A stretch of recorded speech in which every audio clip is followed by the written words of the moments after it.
বহিরাগতদের হামলার জেরে অনির্দিষ্টকালের জন্য বন্ধ ঘোষণা করা হয়েছে বাংলাদেশ কৃষি বিশ্ববিদ্যালয়। আজ সকাল ৯টার মধ্যে শিক্ষার্থীদের হল ত্যাগের নির্দেশ দেওয়া হয়েছে। সকাল থেকে হল ছাড়তে শুরু করেছেন শিক্ষার্থীরা। ক্যাম্পাসে বিরাজ করছে থমথমে পরিস্থিতি। নিরাপত্তা নিশ্চিতে মোতায়েন রয়েছে ২ প্লাটুন বিজিবি। এর আগে কম্বাইন্ড ডিগ্রির দাবিতে রোববার ভিসি সহ একাডেমিক কাউন্সিলের প্রায় ২২৭ শিক্ষককে ক্যাম্পাসের জয়নুল আবেদীন মিলনায়তনে অবরুদ্ধ করে রাখে শিক্ষার্থীরা। এরই এক পর্যায়ে আন্দোলনরত শিক্ষার্থীদের ওপর লাঠি সোঁটা নিয়ে একপক্ষ হামলা চালায়। তবে হামলাকারীদের এখনও চিহ্নিত করা যায়নি। নিজেদের পরিচয় ঢাকাতে যমুনা টিভির ক্যামেরা ছুঁড়ে ফেলেন এক বহিরাগত। লাঠি উঁচিয়ে ছবি তুলতে নিষেধ করেন তারা। ভাঙচুর চালানো হয় কেন্দ্রীয় লাইব্রেরির সামনেও। হামলায় বেশ কয়েকজন শিক্ষার্থী আহত হন। বাইরের কিছু সন্ত্রাস তারা এই রাস্তা দিয়ে আমাদের উপর হামলা চালায়। যৌক্তিক সমাধান হচ্ছে তাদের কম্বাইন্ড ডিগ্রি দেওয়া হচ্ছে। দর্শক, এই বিষয়ে আমরা আরো জানবো। ময়মনসিংহ থেকে যুক্ত হচ্ছেন আমাদের সহকর্মী হোসেন শাহিদ। শাহিদ, ক্যাম্পাসের এখন কি পরিস্থিতি? আপনি সেখানে আছেন, আমাদেরকে জানাবেন যে শিক্ষার্থীরা যারা আছেন তারা কি হল ইতোমধ্যে ছেড়েছে কিনা, আর হামলাকারীদের কাউকে কি শনাক্ত করা গেছে কিনা, জানতে পারলেন কিনা?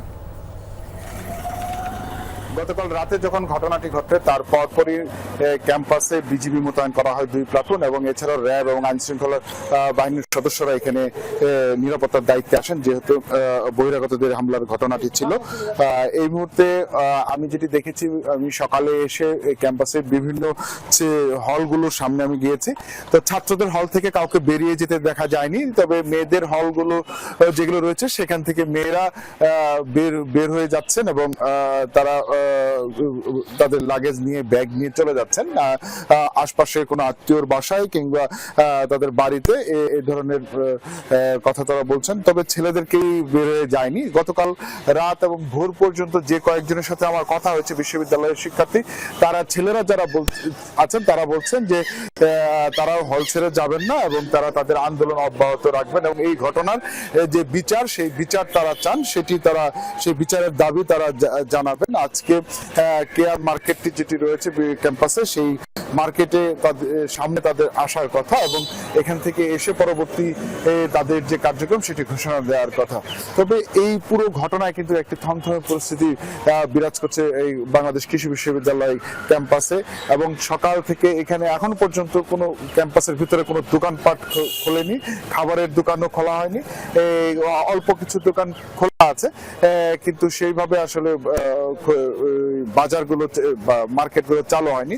তো শিক্ষার্থীরা বলছেন যে তারা খুব শিগগিরই তাদের অবস্থানের কথা জানাবেন এবং পরবর্তীতে কি ধরনের আন্দোলনে যাবেন, কিংবা যারা আক্রমণ করেছে তাদেরকে আইনের আওতায় আনার জন্য, কিংবা এই ঘটনার পেছনে দায়ী কারা, এই সব কিছুর বিষয়েই কিন্তু তারা কথা বলবেন।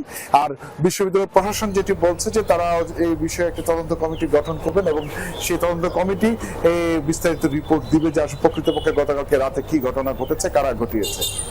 শাহিদ বিস্তারিত জানাচ্ছিলেন, ধন্যবাদ আপনাকে।